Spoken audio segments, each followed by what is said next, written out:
Jaqueline Martins tem um desafio pela frente. Suportar com paciência as fraquezas do próximo. E como será que ela vai se sair diante dessa difícil tarefa? Eu fiquei pensando para eu ficar em silêncio, não responder. Eu sou muito respondona, chego a ser meio briguenta. E o meu desafio vai ser suportar, fica em silêncio, tenta entender o lado do outro. Na TV Século XXI, participou de encenações como O Filho Pródigo e O Cego de Nascença. Mas não era ele que ficava sentado pedindo esmola? Jaqueline vive com seus pais, a Dona Maria e o seu Zé Carlos. Ali, segundo a mãe, ela é bem paciente. Uma criança muito tranquila, sossegada, sempre gostou de dormir muito tranquila. Mas e fora de casa, hein, Dona Jaqueline? Com as outras pessoas, a paciência é a mesma? Confesso que eu não tenho conseguido muito, não.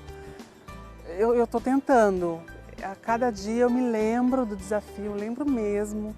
E tento não responder, tento ficar quieta, que foi o que eu falei aquele dia, eu preciso ficar quieta. Ela retribui a agressão que ela recebeu. Ela não agride ninguém se ela não for agredida.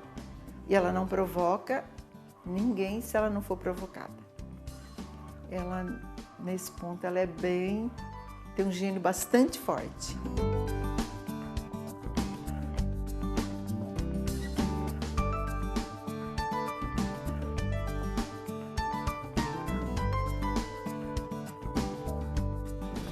E para conseguir cumprir esse desafio, eu preciso falar com mais algumas pessoas sobre esse assunto. Vamos lá? Quando você encontra uma pessoa chata, mal-humorada, que te provoca, que te agride de alguma forma, com palavras, te agride de alguma forma, como que você lida com essa pessoa, com essa situação? Antigamente eu revidava, assim, entendeu? Eu trocava palavras, mas hoje não, hoje eu analiso assim, é melhor eu ficar quieta no meu canto do que eu estar falando com uma pessoa, porque não vai resolver, na hora não vai resolver nada. Temos que ajudar, né? A situação que nós hoje está passando, o país nessa situação que está, tem muita gente se perdendo fácil, entendeu? Então o que nós temos que fazer? Ter paciência e tentar passar a paciência para quem está sem paciência, né? Às vezes na correria, no estresse do dia a dia, você acaba perdendo um pouco a paciência. Mas às vezes eu paro, respiro, se é alguma coisa mais séria assim, eu procuro orar, pedir a Deus para que me mantenha calma. Porque às vezes a gente tem um costume de resolver tudo, fazer tudo. Então, às vezes, a gente não entende a outra pessoa que tem dificuldade em desenvolver ou resolver algum assunto ou algum trabalho, vamos dizer, né? Então, a gente aí tem que parar um pouco, pensar e tentar ajudar, né? Jaqueline também conversou com a psicóloga Sueli Repulho, que deu dicas valiosas sobre como ter paciência na hora de agir. Como que a gente pode fazer isso, Sueli? É muito fácil. A gente precisa olhar para o outro e entender que ele tem limite, que ele tem dificuldades e que quando ele reage com você, o problema não é seu, o problema é dele. Ele está reagindo assim porque ele teve uma dificuldade, ele tem uma história, com certeza, de sofrimento, de traumas, de coisas que ele passou na vida e que ele aprende a reagir em relação a essas coisas. Na realidade, a sua vontade de reagir é porque você está se sentindo agredida. Quando o outro age dessa maneira e você entende que ele tem uma história e que ele tem um motivo para agir daquele jeito, fica muito mais fácil você virar para você mesmo e falar assim, por que eu vou reagir? Por que eu vou ficar nervosa? Por que eu vou me irritar se o outro está com um problema? Sueli, nas nossas relações, a gente sempre assume o papel de vítima, ou na maioria das vezes, né? Sempre, eu sou a vítima, eu fui ofendida. Como que a gente trabalha isso? Como que a gente muda isso? Porque nem sempre a gente é Na maioria das vezes a gente não é vítima, né? A gente gosta de se sentir vítima porque a gente quer atenção do outro, quer cuidado do outro e não tem coragem de pedir. acha feio pedir, tem medo de ser rejeitado. Então se coloca no papel de vítima. Algumas pessoas até ficando doentes, outras fazendo um charminho e tal, e se sentindo assim, o mundo está me sobrecarregando, né? Sou eu que tenho que fazer tudo, sou eu que cuido de todo mundo, ninguém me entende. Mas ninguém tem que te entender. Quando você cuida de você, você não precisa.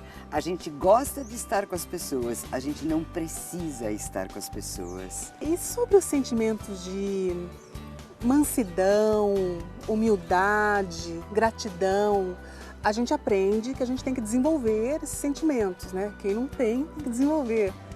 Como que como são esses sentimentos para o ser humano? Fala um pouquinho deles para mim. A gratidão, vamos supor, você não é habituada a ser muito grata. Eu não estou falando do grata de falar muito obrigado, porque isso já é, né? Estou falando do sentimento real, de você sentir a gratidão. Então, no início, coloca bilhetinho, né, para começar a agradecer na hora da refeição, a hora que vai dormir. Começa a se lembrar para começar a entrar em contato. Quando você vai agradecer, vamos supor, um prato de comida, olha para a comida e olha a beleza daquilo. Pensa no que aquilo vai fazer dentro de você, que vai te manter em pé, que vai te dar saúde. Quando você começa a fazer esse processo de pensamento inicialmente, ele começa a provocar o sentimento de gratidão. Então, na verdade, é um treino, né, que você começa a fazer e é fundamental para a nossa vida, para a nossa felicidade, né? Todos esses sentimentos, porque eles vão dando paz, a gente vai ficando em equilíbrio com esses sentimentos.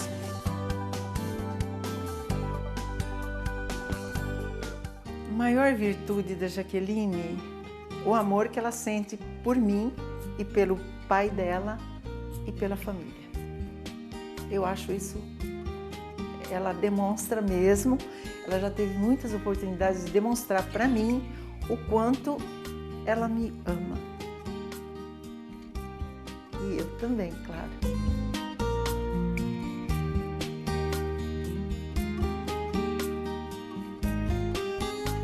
A partir do que eu ouvi da psicóloga, da minha mãe e das pessoas, fica mais fácil cumprir o desafio, sim.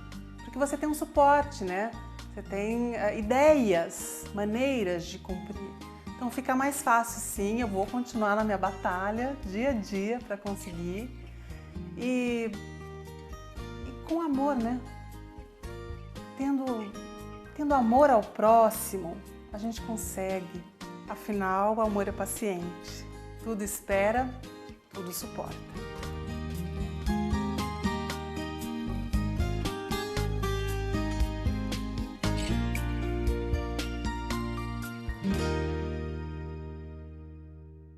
Como é importante a gente ouvir testemunhos, assim, é muitas vezes muito simples como o que ouvimos, para nos certificarmos de uma coisa. O seguir Jesus, conduzido pelo Espírito Santo, a caminho do Pai, não é algo para pessoas iluminadíssimas, pessoas especiais, que tivessem assim, um destaque por uma série de qualidades ou de capacidades, tivesse sim capacidade de fazer isto. Não. O sofrer com paciência as fraquezas do próximo não só está ao alcance de cada um, mas deve ser uma meta que cada um deve tentar atingir.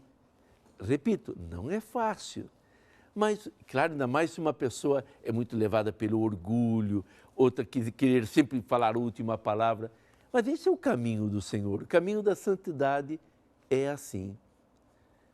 Então, eu vou convidar você o seguinte, a olhar ao seu redor. Quais são as pessoas que concretamente mais o estão assim, ferindo, machucando, tirando a sua paz? Você sabe que a tendência nossa, normal, natural numa situação dessa, ou é brigar com a pessoa, ou é sair contando para todo mundo, falando mal dela. Não, uma pessoa insuportável, não dá, olha o que me fez. Sempre a gente colocando a outra pessoa como alguém que nos faz sofrer e nós, pobrezinhos, como vítimas. Sofrer com paciência as fraquezas do próximo exige realmente uma espiritualidade, um caminho do Espírito. Humanamente falando, não tem sentido, porque nós somos aqueles que queremos responder violência com violência. E aí, responder a uma violência que é alguém que nos prejudica, que nos difama, que nos incomoda, sofrer com paciência e colocando tudo na misericórdia de Deus, exige realmente uma espiritualidade, uma força que só o Espírito pode nos dar. Um caminho que não só foi o caminho de Santa Rita de Cássia, foi antes de tudo o caminho do próprio Jesus. Se ele tivesse agido conosco, como às vezes nós queremos e agimos com os outros, pobres de nós. Mas que paciência o Senhor teve e tem conosco. Que capacidade de nos compreender, de ir soltando sementes de amor, de ir fazendo chamados, de ir tentando nos atrair sob 1000 formas. E quantas vezes foi depois de muitas tentativas dele que a gente finalmente se entregou, se colocou totalmente em suas mãos. Jesus é vencedor pela sua paciência. E se esse dom da paciência não for assim algo comum a nós, porque é um dom do Espírito Santo, alguns até têm de uma forma natural. Com maior razão, então, devemos pedir ao Senhor que nos dê esta capacidade de, ao menos, começarmos não falando para ninguém, não repartindo com ninguém, não criticando essa pessoa para ninguém. Só com esse passo estaremos dando um grande passo. E, a partir daí, vamos sendo capazes de enfrentar outras situações e, quem sabe, pela nossa paciência, conquistaremos a pessoa para o Senhor. Sim, porque se há uma coisa que marca a vida de qualquer um, é o testemunho, é o exemplo de alguém que, ao longo prazo, vai demonstrando ter realmente um caminho do Espírito, que é conduzido por uma ideia que não é dela, de alguém que realmente acaba nos dando sinais de que é alguém possuída por Jesus. Alguém que pode, como Paulo, dizer, sim, eu vivo, mas não sou eu que vive, é Cristo que vive em mim. E em mim ele vive, inclusive, este dom, essa capacidade de sofrer com paciência as fraquezas do próximo. Para que o Senhor lhe dê este dom, desça sobre você, meu irmão, sobre você, minha irmã, a bênção de Deus Todo-Poderoso, o Pai, o Filho e o Espírito Santo. Amém.